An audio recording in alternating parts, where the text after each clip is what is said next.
Thanks, Peter. And look, today is not a no from the Liberal Party. It's a day of many yeses. Yes to constitutional recognition of Indigenous Australians. Yes to local and regional voices. Yes to better outcomes for Indigenous Australians.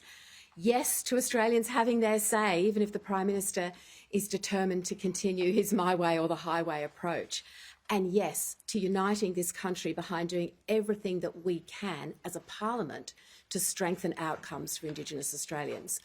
But it's a no for dividing Australians.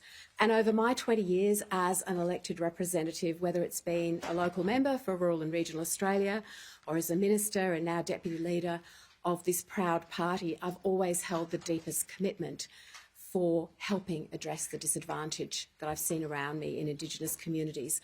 And Peter mentioned Alice Springs. We all have examples we can draw on. I visited that community recently and I was taken to meet a family that was living on a concrete slab. I still remember the dirt, the heat, the dust. And they'd been living there for 2 years and they moved to Alice Springs to access healthcare. They were stuck in this cycle of instability. It made me very upset and very angry. And it would make every Australian very upset and very angry. Now, thanks to Senator Kerryn Little, their plight made it to the front page of the newspapers. And some of you here may have even covered their story. But when I visited them weeks later, they were still there on that concrete slab because at the local level, solutions had not worked, no matter how much pressure came from national newspapers. And then I went to Darwin and I spoke to a women's service about the tidal wave of need facing their service and the sheer scale of demand. And I heard about the violence and the pain.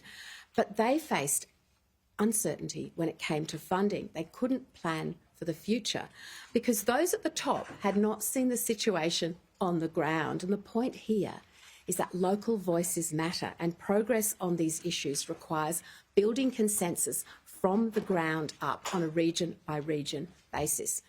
There's no moral high ground here. There's no monopoly on good intentions. Australians expect their leaders to work together. But sadly, if you look at the Prime Minister's approach, that is not what we have seen. With every public statement this Prime Minister has made, it seems to have only hardened his resolve that it's his way or the highway.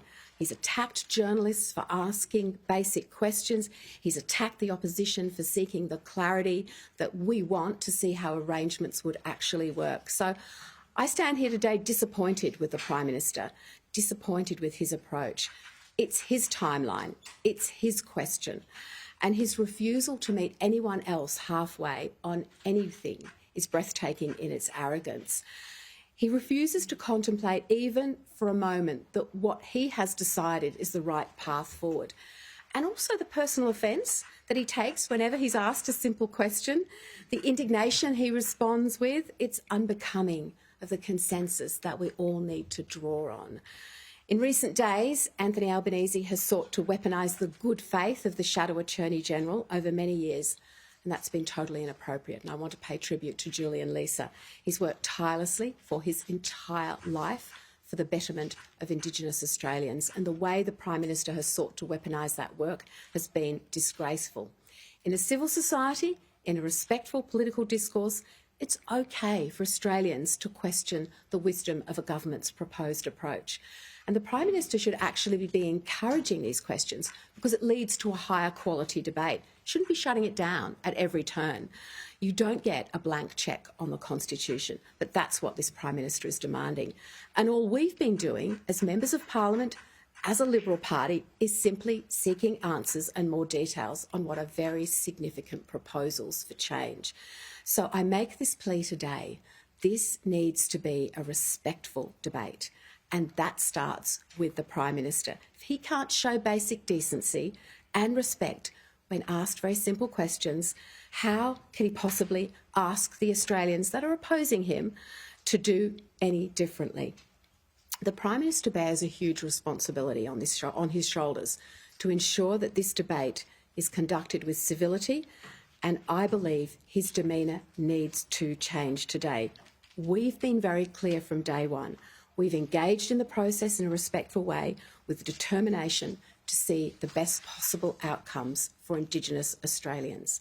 The onus is on the government to demonstrate how Anthony Albanese's voice proposal can improve the lives of Indigenous Australians without dividing all Australians. Okay.